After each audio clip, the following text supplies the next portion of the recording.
Hello Game Boys and Game Girls, I'm the Game Boy Guru, and welcome to episode 37 of Re-Unboxing. We are nearing the end here, people, and so I've got one very large tub that has just a few items in it, so I'll show those off and we'll kind of get rolling here. First, I'd like to show a couple of other items that came out of another box that I'll include in this video because they were the only items in that box along with some other stuff from my office. So first, we have a Captain Clean NES deck cleaning cartridge. Pretty interesting item. It's got a little plastic deal here that you pull off that covers the actual portion that you stick into the console, and basically what you do is you stick it in like this and push the cartridge tray down and then rock it back and forth a couple, 3 times to just clean the 72-pin connector inside the NES. So I picked this up randomly somewhere along the way at a garage sale, I want to say several years ago. I've never really used it. I just always thought it was a cool item, and it's just something that I have sitting out as kind of a decoration. I also have another random garage sale item that I picked up, and that is an entire box of Nintendo trading cards, if you will. Scratch-off game cards and stickers. This is by Topps. These do have bubblegum in them, so I will not be opening them and partaking of said gum anytime soon. But as you can see here, it's these little card packs with Link and Mario on them. So there's a Link pack and there's a Mario pack, and apparently these were priced at 25 cents a package at one point. Pretty interesting. I don't know when... oh, here we go. 1989. So in 1989, you too could buy a pack of Nintendo collectible cards for 25 cents. So another decorative item for the game room. This is also technically not in a box, but I'll show it off anyway. I showed it off in my ColecoVision video because this actually came with my ColecoVision when I bought it. The ColecoVision was sitting here on this tray, and then all the games that came with it were lined up in this cart deal. And then on the back here, you had the power supply and the RF adapter. And so it's a pretty cool item. Unfortunately, based on the TV stand and the cart that I've got my ColecoVision in right now, this won't fit because it's too wide. So I'm not using it right now, but I'm going to hold on to it in case that changes or in case I reconfigure my setup. I absolutely would use this because it's a pretty cool item. Now on to the large tub of items itself. And this is mostly large-ish random accessories and also my steering wheel controllers. So here's an item that Zagnor hooked me up with, and this is a Golden Tee Golf Home Edition. And I haven't plugged this in and messed with it yet, but it's kind of a cool little item. Mimics the arcade game with the trackball on there, and so there are different swing types that you can see along the top there, that if you roll the ball according to a certain path, you'll get a specific type of swing. So pretty cool. That'll probably mostly be just a game room accent.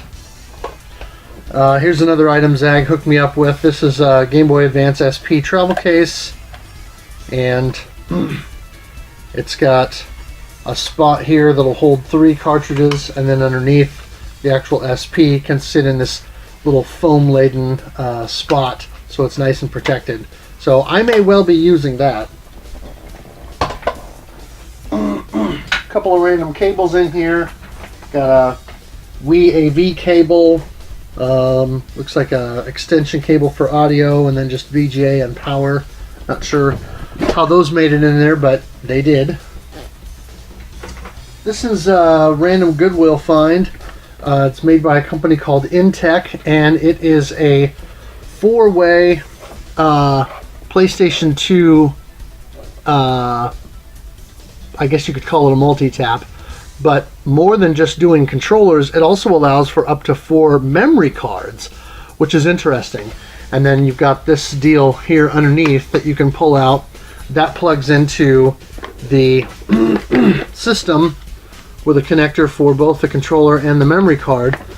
And so that's actually pretty cool. And of course this is meant to go with the PS2 Slim, and which I have and am using right now. So if at some point I need more memory card space and I pick up some more PS2 memory cards, I may use this strictly as a means of allowing me to have access to all those memory cards at once. But kind of a cool item. Like I said, random Goodwill grab. And you can listen to the dog bark for a second. Alright. This is an ASCII-ware Aftershock wheel and pedals. It's for the original PlayStation.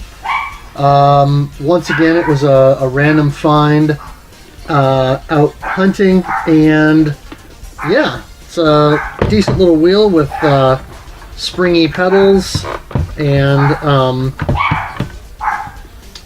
a nice layout. So definitely want to be using that for some racing action on the original PlayStation.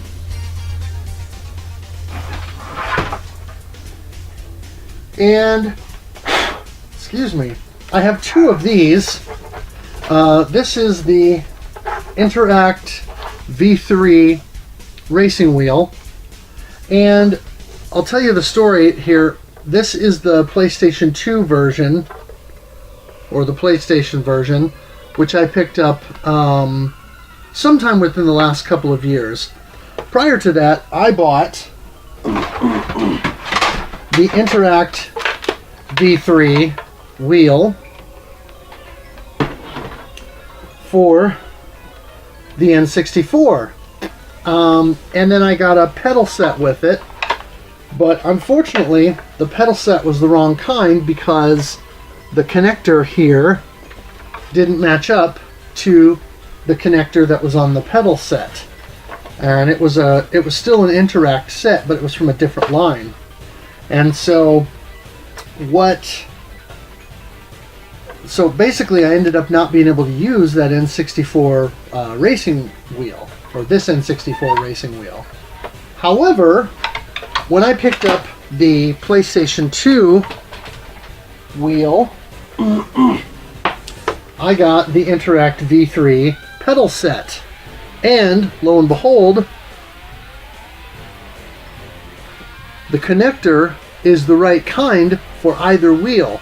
So I'm thinking this is probably system neutral because it's just the pedals,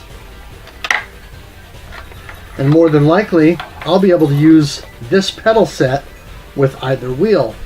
I haven't messed with it yet. I haven't tried it because I've got another wheel I'll show you that I've been using for other things, but I will be plugging this into the N64 wheel once I decide to pull out a racing game and give that a try, and I will be seeing if that'll work, because if it will, even though it would be nice to have 2 sets of pedals so that I can have one dedicated to each wheel, I wouldn't necessarily have to have that, because obviously I can't play N64 and PlayStation racing games at the exact same time.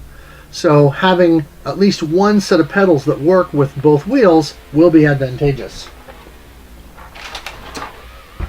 And finally, in this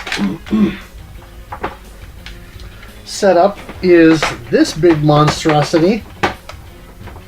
And this is an interesting setup. This is a wheel set, and you can see the pedal deal here. So I've got my gas and brake, and this thing extends. If I can remember how to do this, yeah, like so.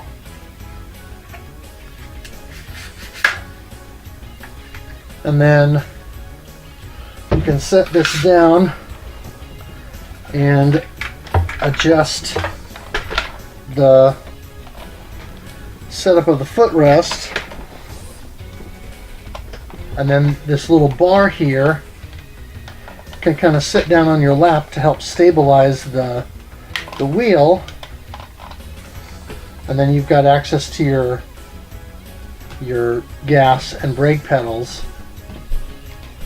And then you can kind of steer. Now, it's a little goofy the way it's set up. I think you can also probably use that bar and slide it underneath of your legs if you're sitting on a chair or a couch, which actually for me and my height and everything, that might work better. But then you've got access to all the buttons and everything on the on the wheel, your upshift and downshift, which are on or behind the wheel, acting as your L1, R1, L2, R2. You also have L3 and R3 buttons, which act as white and black, because this wheel is compatible with both the PS2 and the Xbox, because there's your breakaway connector. And so I've actually used this and tested it out on both the PlayStation 2 and the Xbox. I remember after I got the wheel, I had a friend come over and we tested it out with a Burnout game on the Xbox, one of the Burnout titles, and then one of the Need for Speed games on PS2. And he's a big racing game buff. He actually has a really nice Logitech racing wheel that he bought years ago for his PS2. And he and his dad built this cool wooden setup with sort of this rotating adjustable deal so that he can have the pedals on the floor at the right height for him, because he's a tall guy. And then the assembly would come up with the wheel there, and so it'd be at just the right height to allow him to play that. And so we've messed with that once or twice at his house, and I think he brought it over one time when we were messing around. But he thought that this wheel was a pretty good gaming wheel for, especially for the price that I got it at, because I picked it up at a pawn shop for next to nothing. And so anyway, it is a Gamester Wheel, and I don't know much about it beyond that, but it really does shrink down and get pretty compact. So this was one of my favorite pawn shop finds over the last, I would say, 3 to 5 years, just because it's such a unique and interesting item compared to all these other standard deals where you've got a separate wheel and pedal set and you just kind of set this on the floor and then set the wheel on your lap or on a tabletop of some kind. So anyways, it's a neat item. It's fun to use, and thought I would show that off with this batch. So that's all I've got for this edition of Re-Unboxing. As of recording this video, I now have only one more box to open, and so I'll be doing that here shortly. I gotta get all these things put away, these wheels and everything kind of put back in their place. Once I do that and I get this last box open, then I'll probably organize everything in such a way that I can then do a full kind of game room tour.